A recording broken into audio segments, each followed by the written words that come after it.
আমি এখন সেই গল্পটাই প্রায় 12 বছর পর আপনাদের সঙ্গে শেয়ার করতে যাচ্ছি।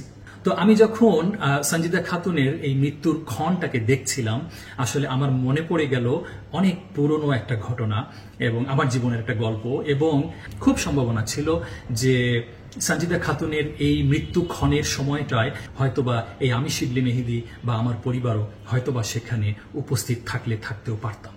আসসালামু আলাইকুম রহমতুল্লাহ। খুব সম্প্রতি ছায়ানটের প্রধান একজন সঞ্জিদা খাতুন, তার মৃত্যু হয়েছে এবং তার মৃত্যুর ক্ষণটা যেভাবে পালিত হয়েছে, তিনি যেভাবে তার স্বজনদেরকে বলে গিয়েছিলেন সেভাবে পালন করেছেন রবীন্দ্রসঙ্গীতের মাধ্যমে বা তাদের কিছু আনুষ্ঠানিকতার মাধ্যমে। তো সেটা নিয়ে অনেক আলোচনা হচ্ছে। আমি তার এই মৃত্যুর যে সেলিব্রেশনটা দেখলাম, এটার পরে দেখলাম ফেসবুকে আরো অনেকে পজিটিভ মতামত দিচ্ছেন যে তারাও তাদের মৃত্যুর সময়টা কিভাবে সেলিব্রেট করবেন সেটা তার স্বজনদেরকে তারা বলে যেতে চাচ্ছেন। এমনকি আমি খেয়াল করলাম আমার পরিচিত একজন, সেও মৃত্যুর পর যেন নির্দিষ্ট একটি গান তার পাশে বাজানো হয়, এমনকি সেই গানটা কোন গান সেটা নাকি সে ট্যাটু করে তার হাতেও লিখে রেখেছে। তো এগুলো থেকে বোঝা যায় যে আসলে তাদের ভালোবাসাটা কত কি পরিমাণ এই গায়কদের প্রতি বা সেই গানের প্রতি, সেই মিউজিকগুলোর প্রতি। তো আমি যখন সঞ্জিদা খাতুনের এই মৃত্যুর ক্ষণটাকে দেখছিলাম, আসলে আমার মনে পড়ে গেল অনেক পুরনো একটা ঘটনা এবং আমার জীবনের একটা গল্প, এবং আমি কৃতজ্ঞতা প্রকাশ করছি আল্লাহ সুবহানাহু ওয়া তাআলার কাছে যে আল্লাহ আমাকে বাঁচিয়েছেন। আল্লাহ যদি আমাকে না বাঁচাতেন তাহলে খুব সম্ভাবনা ছিল যে সঞ্জিদা খাতুনের এই মৃত্যু ক্ষণের সময়টায় আপনারা আরো যে যত শিল্পী কলাকৌশলীকে দেখেছেন এখানে, তারাও ঠোঁট মিলিয়ে গান গেয়েছে রবীন্দ্রসঙ্গীত, হয়তোবা এই আমি শিবলি মেহেদী বা আমার পরিবারও হয়তোবা সেখানে উপস্থিত থাকতেও পারতাম। জি, আপনারা ঠিক শুনেছেন, হয়তোবা আমিও সেখানে উপস্থিত থাকতেও পারতাম, কিন্তু আল্লাহ সুবহানাহু ওয়া তাআলা আগেই বাঁচিয়ে দিয়েছেন। আজকে আপনাদের সঙ্গে আমি সেই গল্পটাই শেয়ার করব, তুলে ধরব যে কি ছিল সেই ঘটনা এবং আল্লাহ কিভাবে সুবহানাহু ওয়া তাআলা আমাদেরকে সেখান থেকে বাঁচিয়ে আনলেন। তার মানে আপনারা কিছুটা অনুমান করতেই পারছেন যে আসলে ছায়ানট বা ছায়ানটের একটা সংগঠন নালন্দা, এই দুটোর সাথেই কিছুটা সংযুক্ত ছিলাম। জি, আল্লাহ সুবহানাহু ওয়া তাআলা ক্ষমা করুন। এবং এটা না জেনেই ছিলাম আসলে। ওই সময় আমার দিনের বুঝ, দিনের জ্ঞান যতটুকু ছিল সেটার আলোকে আমি এখন সেই গল্পটাই প্রায় 12 বছর পর আপনাদের সঙ্গে শেয়ার করতে যাচ্ছি। ঘটনাটা এই যে আমার মেয়েদের যখন প্রথম স্কুলে ভর্তির সময় হয়ে এলো, তখন যেহেতু আমি প্যারেন্টিং নিয়ে চিন্তা করি বহু আগে থেকেই, তাহলে আমার মেয়ে দুটোর জন্য একটা ভালো স্কুল দরকার। এই ভালো স্কুল খুঁজতে গিয়ে আমি ঘন্টা চুক্তিতে রিক্সা ভাড়া করে আমি এবং ওদের আম্মু দুজন মিলে বিভিন্ন স্কুল আমরা ভিজিট করেছি, ধানমন্ডি, লালমাটিয়া, মোহাম্মদপুরের অনেক স্কুল, এবং রিক্সা থামিয়ে স্কুল ভিজিট করতাম, প্রিন্সিপালের সঙ্গে কথা বলতাম, অ্যাডমিনদের সাথে কথা বলতাম, স্কুলের কারিকুলাম, তাদের পাঠদান পদ্ধতি, এগুলো সব নিয়ে কথা বলতাম। আমি ডেফিনেটলি বুঝতে পারছিলাম যে কোনো স্কুল এমনটা আশা করেনি যে কোনো প্যারেন্টস এসে এতটা প্রশ্ন করে। যাই হোক, খুঁজতে তখন রেফারেন্সের মাধ্যমে জানতে পারলাম ছায়ানটের একটা স্কুল নালন্দা। এটা আপনারা অনেকেই জানেন, ধানমন্ডি শঙ্কর বাস স্ট্যান্ডের কাছে, সম্ভবত এটা এখনো আছে তাদের নিজস্ব ভবনে। সেই স্কুলটার পাঠদান পদ্ধতি, তাদের কারিকুলাম এবং তাদের শিশুদের সঙ্গে তারা যেভাবে ডিল করে, এই সব কিছু শুনে আমি খুব মুগ্ধ হয়ে গেলাম। তো আমি যখন মুগ্ধ হয়ে গেলাম, আমি দেখলাম যে আমার অন্যতম ক্রাইটেরিয়া ছিল এমন একটা স্কুল যেই স্কুলে লেখাপড়ার চাপ কম, হোমওয়ার্ক কম এবং খুব মজা করে পাঠদান করে, এবং এই সবগুলো ক্রাইটেরিয়া এই নালন্দা স্কুলটা ফুলফিল করে। তো তখন আমি সেখানে ভর্তি করার জন্য ইচ্ছুক হই। তো আমার 2 মেয়ের জন্য ফর্ম কিনি, তারপরে আমি সেটা সাবমিট করলাম এবং লটারির মাধ্যমে উঠবে। আমি এতটা ব্যাকুল ছিলাম এখানে আমার 2 মেয়েকে ভর্তি করাতে যে আমি জিজ্ঞেস করে ফেললাম, দেখেন আমার তো জমজ মেয়ে, যদি এক মেয়ের লটারি ওঠে আর এক মেয়ের লটারিতে নাম না ওঠে তাহলে কি হবে? ওনারা বলেছিল যে একজনের উঠলে দুজনই ভর্তি করাতে পারবেন। ফোন করে বলে যে আপনার 2 মেয়েই ভর্তিতে চান্স পেয়েছে, এবং সত্যি আমি সেদিন আলহামদুলিল্লাহ বলেছিলাম, কারণ আমার স্বপ্নের একটা স্কুলে, আমার পছন্দের একটা স্কুলে আমি তো আসলে আমার বাচ্চাকে ভর্তি করার সুযোগ পেয়েছি। এবার দেখেন, যেহেতু লটারিতে নাম উঠেছে, যত বাচ্চাদের লটারিতে নাম উঠেছে তাদের সকলের প্যারেন্টসদেরকে ডাকা হয়েছিল ভর্তির টাকা জমা দেওয়ার আগেই। ডেকে তখন যিনি প্রিন্সিপাল ছিলেন, এখন কে আছেন জানি না, তার নাম ছিল মমিনা বেগম। তো এই মমিনা বেগম উনি আমাদের সকল প্যারেন্টসদেরকে নিয়ে একটা আলোচনা করেন। সেই আলোচনায় উনি 2টো জিনিস বলেছিলেন। উনি বলেছিলেন, দেখেন এই স্কুলে আমরা কোনো ধর্ম শিক্ষা দিব না, এবং এই কথাটা ওই সময় আমার যতটুকু দিনের জ্ঞান বুঝ এবং আমি যতটুকু ইসলাম প্র্যাকটিস করতাম আমার ভালো লেগেছিল। আমার এই জন্য ভালো লেগেছিল যে আমি চাই নাই যে আমার মেয়ে দুটো কোনো ভুল ধর্মের শিক্ষা পাক। আমি চেয়েছি আমার মেয়ে দুটো আমার কাছ থেকেই ইসলাম ধর্ম শিখবে। সুতরাং স্কুল যখন বলল আমরা এই স্কুলে কোনো ধর্ম শেখাই না এবং আমরা কোনো ধর্ম শেখাবো না, এটা আপনারা যার যার ধর্ম আপনারা নিজেরা ব্যক্তিগতভাবে শেখাবেন, এটা আমার ওই সময় আমার ওই অপরিপক্ক জ্ঞানে আমার ভালো লেগেছিল। যেটা আমি এখন বুঝি যে না, স্কুলের মানে অত্যন্ত গুরুত্বপূর্ণ ভূমিকা রাখে স্কুল। এটা ছিল একটা তাদের ওয়াদা যে স্কুলে কোনো ধর্ম শেখাবো না। আর দ্বিতীয় ওয়াদা ছিল যে, ঠিক ওয়াদা না সরি, দ্বিতীয়টা ছিল একটা সতর্কতা যে অনেকে মনে করতো, যারা জানতো নালন্দা স্কুল সম্পর্কে, ছায়ানট সম্পর্কে, যে নালন্দাতে বাচ্চাদেরকে ভর্তি করালে মনে হয় সব বাচ্চাই আবৃত্তি, গান, নাচ, অভিনয় সবকিছুতে মনে হয় খুব পটু হয়ে যাবে, কারণ এটা তো ছায়ানটের একটা সংগঠন। এটা ওনারা বলে দিয়েছিলেন যে ছায়ানটে আলাদা করে ভর্তি হতে হবে, নালন্দাতে ভর্তি হওয়া মানেই সে আবৃত্তি, গান বা অন্যান্য সাংস্কৃতিক অঙ্গনে তাকে আমরা যুক্ত করব, বিষয়টা এমন নয়। এই দুটো ক্লিয়ার করার পরে তারা বলেছিলেন যারা মনে করছেন এখনো যে না, যেহেতু স্কুল ধর্ম শেখাবে না তাহলে আমার বাচ্চাকে পড়াবো না, তারা বাচ্চা নিয়ে চলে যেতে পারেন। আর যারা মনে করেছিলেন যে না, এখানে পড়ালে তো সাংস্কৃতিক অঙ্গনেও তার একটা বিচরণ থাকবে, কিন্তু ছায়ানট তো আলাদা একটা সংগঠন, তো প্রতিষ্ঠান, সুতরাং যারা ভুল বুঝতেছেন তারাও চলে যেতে পারেন।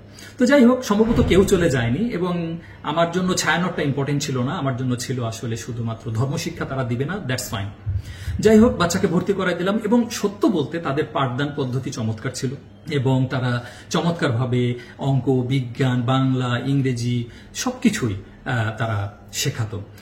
এবং এখানে আমার মেয়ে দুটো 4 বছর পড়েছে এবং প্রথম 3 বছর তো খুব চমৎকার কেটে গেল। সমস্যা শুরু হয়ে গেল অ্যাকচুয়ালি 4র্থ বছরে, যখন তারা প্রথম শ্রেণীতে উঠল। এটাই এখন আপনারা একটু মনোযোগ দিয়ে শোনেন। সেটা হলো যে হ্যাঁ, এটা সত্য, আমি তখন দিনের জ্ঞান আমারও কম ছিল, কিন্তু তারপরেও একটা মুসলিম পরিবার, তাদের তো মানে অন্তরে ইমানের একটা ছিটাফোটা তো থাকে এবং আমারও হয়তো তেমনই ছিল। তো ওই স্কুলটার একটা ভালো বৈশিষ্ট্য ছিল যে বিভিন্ন দিবস আসার আগে তারা সেই দিবস সম্পর্কে বাচ্চাদেরকে একটা ভালো ধারণা দিত। মনে করেন শ্রমিক দিবস, তাহলে শ্রমিক দিবস কিভাবে হলো, হ্যাঁ, কিভাবে দরিদ্র শ্রমিকদেরকে নির্যাতন করা হতো, কিভাবে এই দিবসটির উৎপত্তি হলো, এগুলো তারা ক্লিয়ার করে দিত। তারপরে এরকম ভাষা দিবস বা বিভিন্ন দিবস সম্পর্কে তারা জ্ঞান দিত। এবার হলো কি, যখন ক্লাস 1-এ উঠলো, 3টা বছর কিন্তু খেয়াল করেন আমরা কোনো কিছু টের পাইনি এবং 3টা বছরে কিছু ঘটেও নি। 4র্থ বছরে গিয়ে একদিন আমি যখন কোরবানির ঈদ আসলো, আমার 2 মেয়েকে আমি, যেটা মুসলিম পরিবারের যে কোনো বাবা মাই করে, যে ঈদের আগে, কোরবানি ঈদের যে ইব্রাহিম আলাইহিসসালাম এবং ইসমাইল আলাইহিসসালামের যে একটা ঘটনা আছে, সেই ঘটনাটাই আমি গল্পাকারে আমার 2 মেয়ের সঙ্গে শেয়ার করছিলাম। তো তখন আমার মেয়ে আমাকে প্রশ্ন করলো, আচ্ছা আব্বু, তুমি যে গল্পটা বললা, এই ইব্রাহিম আলাইহিসসালাম, ইসমাইল আলাইহিসসালামের ঘটনা, এটা নাকি রূপকথা? তো এই কথাটা শুনে আমার একটু অবাক লাগলো এবং আমি তখন ধরে নিয়েছিলাম কোনো বাসায় আমরা হয়তো বেড়াতে যাই, কোনো বাসার বুয়া হয়তো বা এই কথা বলেছে বা কোনো কাজের মেয়ে এই কথা বলেছে, যদিও আমাদের 2 মেয়েকে আমরা কখনোই বুয়া বা কাজের মেয়েদের কাছে বড় করি নাই। তা আমি তখন ওদেরকে বললাম, না তো আম্মু, এটা তো রূপকথা নয়, তুমি কোত্থেকে এটা জানলা এটা রূপকথা? তো তখন বললো যে এটা আমাদের আপুমণি বলেছে। আপুমণি মানে ওদের টিচারদেরকে ওরা আপুমণি ডাকতো। তো তখন আমি তো, আমার গায়ের রোম খারাপ হয়ে যায়, আমার মাথার ভিতরে ঝিমঝিম ধরা শুরু করে যে স্কুলে এই কথা বলেছে। এবং আমি ধরেই নিয়েছিলাম যে কোন একটা টিচার তাহলে আসলে মারাত্মক ভুল করেছে। এটা ধরে নিয়ে আমি তারপরে বাচ্চাদের সামনে কোনো রিয়াকশন দেইনি, কারণ আমি তো একটু প্যারেন্টিং সচেতন ছিলাম। আমি বাচ্চাদেরকে যদি রিয়াকশন দিই ওরা একটু ভয় পেয়ে যাবে, তো আমি একটু চুপ ছিলাম। আমি একটু জানার চেষ্টা করলাম যে তোমাকে কি বলেছে বলো তো। তো বললো যে আপুমনিও তুমি যেই ঘটনাটা বললা ইব্রাহিম আলাইহিসসালাম, ইসমাইল আলাইহিসসালামের, আপুমনিও সেম ঘটনা বলেছেন, কিন্তু উনি শেষে বলেছেন শোনো, এগুলো কিন্তু রূপকথা, এগুলি তোমরা বিশ্বাস করবা না। তো আমি এটা শুনে তখন আমি চুপ থাকি। চুপ থাকার পরে বলি, না আম্মু, আমার মনে হয় তুমি ভুল শুনেছো, বা আমি তখন নিজে নিজেও ধরে নেই যে আমার এটা তো বাচ্চা মেয়ে, ওরা তো ভুল বলতেও পারে। তো আমি এটা রিয়াকশন দেইনি, কিন্তু আমি আসলে একটু তদন্তে ছিলাম। তো মিন টাইম যেটা হলো, আরেকজন, ওদেরই ক্লাসের আরেকজন প্যারেন্টস, আমরা যখন বাইরে একটু গল্প করছিলাম, সেই প্যারেন্টস আমাকে বললেন, আচ্ছা শিবলি ভাই, এমন আমার ছেলে বলছিল যে এই স্কুল থেকে এরকম কথা বলেছে যে এগুলো রূপকথা, বিশ্বাস করবে না। তখন আমি হিসাব মিলাই ফেললাম যে না, তাহলে আমার মেয়ে দুটো মিথ্যা কথা বলেনি। নিশ্চয়ই এটা ক্লাসে ঘটেছে, না হলে আর এক প্যারেন্টসের বাচ্চাও তো সেম কথা বলবে কেন, তাই না? মানে দুটো ফ্যামিলির দুটা শিশু তো একসাথে একই রকম ভাবে মিথ্যা কথা বলবে না। তো তখন আমি বিষয়টাকে সিরিয়াসলি নেই। দেন আমি আমার মেয়ের সাথে আরো কথা বলেছি, আম্মু বলো তো স্কুলে আর কি কি হয়। তো তখন জানতে পারলাম যে আমার মেয়ে বলছিল যে স্কুলে ঠাকুর ঠাকুর খেলতে বলে। তখন আমার মাথা ঝিমঝিম ধরে যায়। আমি বললাম তোমরা কি করো? বলে না আমরা কখনো খেলি নাই। তো বলে তোমাদেরকে বাধ্য করে নাই? বলে না আব্বু আমাদেরকে বলতো এই তোমরা কে কে ঠাকুর হয়ে বসবা, এখানে ঠাকুরের মতো করে বসো। তারপরে আর কি বলে, বলে পূজা পূজা খেলে, পূজার গান গায়। তো তখন আমি বলেছিলাম তোমরা কি করেছো? তো বলতো যে আব্বু আমরা না দূরে দাঁড়ায় থাকতাম, আমরা ওই খেলায় যেতাম না। তখন আমি চিন্তা করে দেখলাম হায় আল্লাহ, আমি আমার দুই মেয়েকে আমার সাধ্যমতো যতটুকুই ইসলাম শেখাচ্ছি, কিন্তু আমার দুই মেয়েকে আমি কোন যুদ্ধক্ষেত্রে পাঠালাম যে যেখানে সে ঠাকুর ঠাকুর খেলা, তারপরে পূজা পূজা খেলা, পূজার গান গাওয়া এবং পক্ষান্তরে ইসলামের বিরুদ্ধে শিক্ষা পাওয়া। তখন আমি দেখলাম যে না, এরা তো আমাকে মিথ্যা কথা বলেছে। মমেনা বেগম যে বলেছিলেন যে এই স্কুলে কোনো ধর্ম শিক্ষা দেওয়া হবে না, কিন্তু আসলে তারা দুটি ধর্ম শিক্ষার ব্যাপারে কাজ করেছে। এক, ইসলামের ব্যাপারে নেগেটিভ শিক্ষা, ইসলাম বিদ্বেষ, আর দ্বিতীয়ত হচ্ছে হিন্দু শিক্ষা। এইটা তারা মানে সব বাচ্চাদেরকে, এবং মুসলিম হিন্দু ওখানে কিন্তু সব ধর্মের বাচ্চাদেরকে ভর্তি করানো হয়, এটা ওদের একটা কোটা সিস্টেম আছে। এবং আমার মেয়েদের ক্লাসেও কিন্তু সব ধর্মের বাচ্চাই ছিল, সেটা সংখ্যায় কম হলেও। এই ঘটনার পর থেকে আমি সিদ্ধান্ত নিয়ে ফেলি যে না, এখানে আমার মেয়েকে আর পড়াবোই না। এবং তখনই আসলে আমি ক্রমান্বয়ে আমার দুই মেয়ের সঙ্গে আবার একটু আমি নার্চার করতে থাকি। কারণ আমি যদি চট করে আমার দুই মেয়েকে এখন ধমক দিয়ে বের করে নিয়ে আসি, ওদের তো এখানে বন্ধু তৈরি হয়ে গেছে, ওদের কিছু বান্ধবী তৈরি হয়ে গেছে, ওরা তো কষ্ট পাবে। তখন আমি ক্রমান্বয়ে ওদের সঙ্গে, এবং আমি একদিন ফেসবুকে কিন্তু এটা শেয়ার করেছিলাম বহু আগে, যে ক্রমান্বয়ে ওদেরকে আমি নার্চার করতে থাকলাম যে আম্মু কি করা যায় বলো, কি করা যায় বলো, এটা ওদেরকে নার্চার করছিলাম। আচ্ছা, মিন টাইম আর একটা কথা বলতে ভুলে গিয়েছি, সেটা হচ্ছে যখন ওরা বলছিল যে ওই ঘটনাগুলি, আমি তখন বললাম আরো কিছু বলো তো আম্মু। তো তখন বললো জানো আব্বু, আমাকে মিস জিজ্ঞেস করেছিল যে তুমি বড় হয়ে কি করবা। তা আমি বলেছিলাম যে আমি বড় হয়ে ক্লাস 3-তে উঠলে আমি হিজাব পরবো। তখন মিস আমাকে বলেছিল না, তুমি এই স্কুলে হিজাব পড়তে পারবা না। হ্যাঁ, এগুলো আমি যখন শুনলাম আসলে আমার তখন একটু অবাক লাগলো, এবং আমি তখন পুরনো একটা হিসাব মিলালাম যে আমি এই কথাটা মাঝখানে আমার বলা উচিত ছিল। এই স্কুলকে আমি এত ভালোবাসতাম দেখেন, যে আমি স্কুলে প্রত্যেকটা প্যারেন্টস প্রোগ্রামে যুক্ত হতাম, এবং সেখানে অনেক প্যারেন্টসরা অভিযোগ করতো যে আপনারা এত কম হোমওয়ার্ক দেন কেন, এত কম হোমওয়ার্ক দিলে বাচ্চারা হোমওয়ার্ক শেষ করে বিরক্ত করে, হোমওয়ার্ক বাড়িয়ে দেন। বিশ্বাস করেন, I was the only one parent যে এটার প্রতিবাদ করতাম যে না, হোমওয়ার্ক বাড়াবেন না, এটাই পারফেক্ট। ঠিক আছে। এবং তারাও দেখেছিল যে এই শিবলি নামের লোকটা, ইনি আসলে তাদের এই পাঠদান, তাদের এই চিন্তাভাবনার সঙ্গে এই শিবলি নামের লোকটার চিন্তাভাবনা মেলে। এবং যার জন্য দেখেন তারা আমাকে দিয়ে ওখানে প্যারেন্টিং প্রোগ্রাম পর্যন্ত করিয়েছে ওই স্কুলে। এবং প্যারেন্টিং প্রোগ্রামের দিন একটা ঘটনা ঘটেছিল, যেটা আমি অনেক পরে হিসাব মিলিয়েছি আমার মেয়েদের কাছ থেকে শুনবার পর। একদিন ওখানে প্যারেন্টিং প্রোগ্রাম করতে গিয়ে অলরেডি আসরের ওয়াক্ত চলে চলে যাচ্ছিল, শেষ হয়ে যাচ্ছিল। আমি দেখলাম আমার তো আসরের নামাজ এখনো পড়া হয়নি। তখন আমি দ্রুত সেই প্রোগ্রাম থেকে বের হয়ে আমি আসরের নামাজ পড়ার জন্য আমি ওখানকার যে দারোয়ান ছিল তাকে জিজ্ঞেস করলাম আপনাদের সলাতের জায়গা কোন দিকে। সে বললো যে এখানে তো কেউ নামাজ, এখানে তো নামাজের জায়গা নাই। তো আমি বললাম আচ্ছা ঠিক আছে, নামাজের জায়গা নাই, হয়তো নির্দিষ্ট জায়গা নাই, কিন্তু কেউ না কেউ তো নামাজ পড়ে। সাধারণত দেখা যায় যে কোনো বহুতল ভবনের হয়তো বা বেসমেন্টে বা কোনো এক জায়গাটা নামাজের জায়গা থাকে। তা আমি বললাম ঠিক আছে, কোনো না কোনো টিচার তো নামাজ পড়ে, তারা কোথায় পড়ে? একটা দুইটা জায়নামাজ হলেই তো হবে। তো তিনি বললেন যে এখানে তো কেউ নামাজ পড়ে না। তো সেদিন আমি এই কথাটাকে খুব একটা গুরুত্বের সাথে নেই নাই। আমি তখন একটা খালি ক্লাসে গিয়ে আমার আসরের নামাজটা আদায় করে ফেলেছিলাম। যাই হোক, পরে যখন আমি এই যে আমার মেয়েদের এই কথাগুলি, যে এগুলো রূপকথা, এগুলি বিশ্বাস করো না, তারপরে হচ্ছে ঠাকুর ঠাকুর খেলা, পূজার গান গাওয়ানো শেখানো, তারপরে হচ্ছে বড় হলে তুমি হিজাব পড়তে পারবা না, এবং সেই ক্লাস 1-এই আমি খেয়াল করেছিলাম। তারপর থেকে যখন আমি সিদ্ধান্ত নিলাম এখানে বাচ্চাকে রাখবো না, যে বড় ক্লাসের দুজন ছাত্রীকে দেখতাম তারা বাসা থেকে হিজাব পরে আসতো, কিন্তু স্কুলের গেট দিয়ে ঢোকার আগে হিজাব খুলতে হতো তাদেরকে। তার মানে স্কুলে এটা অ্যালাউড ছিল না। ওকে, তো যাই হোক, আমি আরেকটা কথা বলি, স্কুলকে এতই ভালোবেসে ফেলেছিলাম, আল্লাহ ক্ষমা করুন, যে আমি তাদের একটা প্রমোশনাল ভিডিওতে পর্যন্ত কয়েক সেকেন্ডের আমি তাদের পক্ষে বক্তব্য দিয়েছিলাম। আমি অবশ্যই সেই ভিডিওটা দেখি নাই, আমার অংশটা আদৌ তারা রেখেছিল কিনা জানি না। তো এই হলো অবস্থা। আমি আপনাদেরকে বোঝালাম যে দেখেন স্কুলটার সঙ্গে আমার কি পরিমাণ সংযোগ ছিল।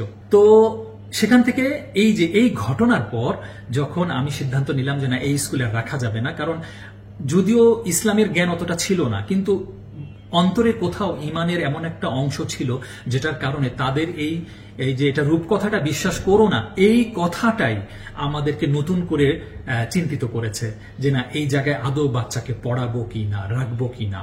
ঠিক আছে, তখনও কিন্তু আমি আসলে এই স্কুলের গভীরতা, তাদের ভবিষ্যৎ পরিকল্পনা, তাদের এজেন্ডা, এগুলো নিয়ে আমি গভীরভাবে চিন্তা করার মতো আমার যথেষ্ট বুদ্ধিমত্তাও ছিল না।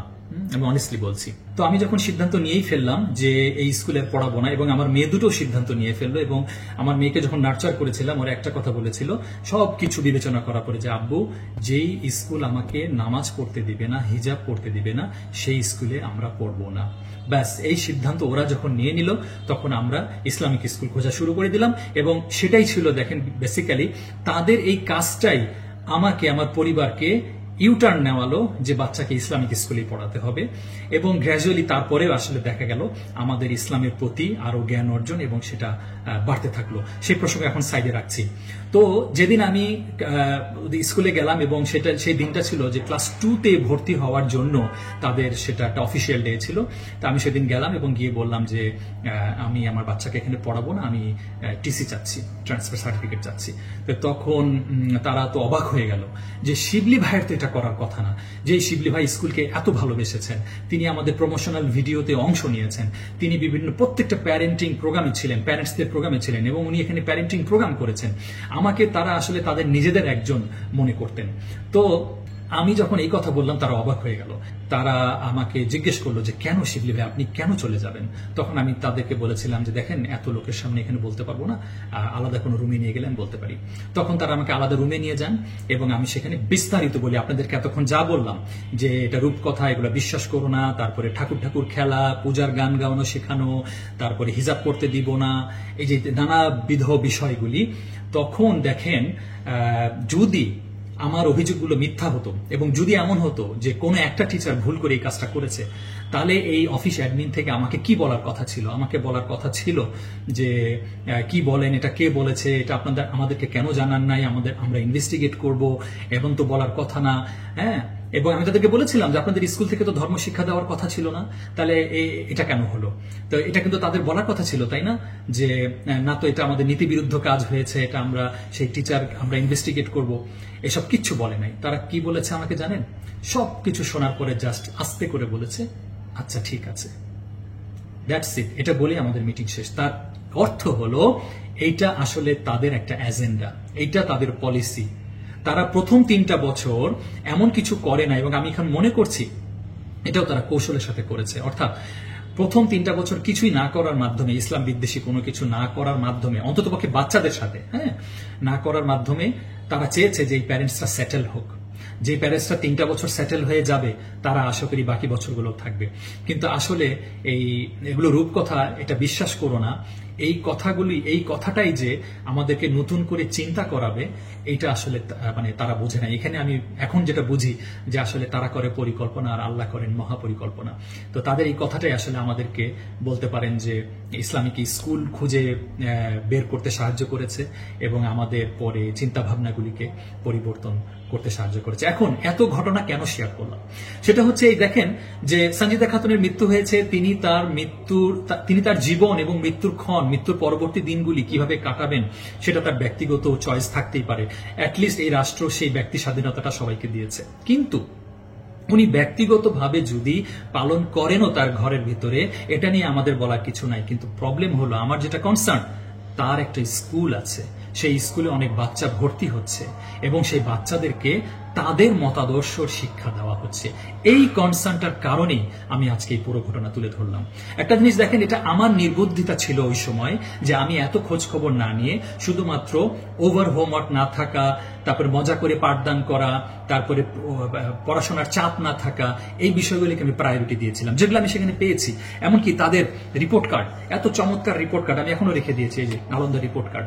আমার বাচ্চাকে তারা বাচ্চার নানা বিষয়ে, এদিকে একটু দেখানোর চেষ্টা করো, বাচ্চার নানা বিষয়ে তারা অ্যানালাইসিস করে, অ্যাসেসমেন্ট করে তারা কিন্তু রিপোর্ট তৈরি করেছিল, যেটা আমাদের জন্য অনেক কাজে লেগেছে। হ্যাঁ, অনেক কাজে লেগেছে। এবং তাদের একটা মানে দেখেন, আমার মেয়ে যখন আরো একটু বড় হয়, তারা জিজ্ঞেস করেছিল যে বড় ভাই তোমার পছন্দের কাজ কি? তো আমার মেয়ে বলেছিল আল্লাহর পথে চলা এবং মানুষকে সাহায্য করা, এই কথাটা কিন্তু তারা এখানে লিখেছে। আমার আর এক মেয়েকেও জিজ্ঞেস করেছিল তোমার পছন্দের কাজ কি, সেখানে সে লিখেছে নামাজ পড়া, এবং তারা এটা লিখে দিয়েছে নামাজ পড়া। মানে এইটুকুতে তারা কিন্তু কার্পণ্য করে নাই। এবং আমি তাদের যখন বিভিন্ন প্যারেন্টস মিটিং এ যেতাম, আমি দেখতাম যে কিছু কিছু প্যারেন্টস যারা আবার তাদের মতো মতাদর্শে চিন্তা করে, তারা বলতো যে আমাদের তো একটা সকাল রবীন্দ্রসঙ্গীত ছাড়া শুরু করতে পারি না, ঘুম থেকে উঠে আমরা সবচেয়ে প্রথমে রবীন্দ্রসঙ্গীত শুনি। যেটা আমি এখন মিলাতে পারি যে আসলেই এটা একটা ধর্ম, রবীন্দ্রসঙ্গীত তাদের জন্য একটা ধর্ম। আমাদের জন্য যেমন ঘুম থেকে উঠি আমরা সলাত আদায়ের জন্য, ফজরের সলাত আদায়ের জন্য, তেমনি তাদের ঘুম থেকে উঠাই হয় রবীন্দ্রসঙ্গীতের জন্য। ঠিক আছে, এগুলো আমি পরে ধীরে ধীরে অনেক ডটগুলি মেলাতে পারি। যাই হোক, আমি আর দীর্ঘায়িত করছি না, আশা করি আপনারা সকলে বুঝতে পেরেছেন।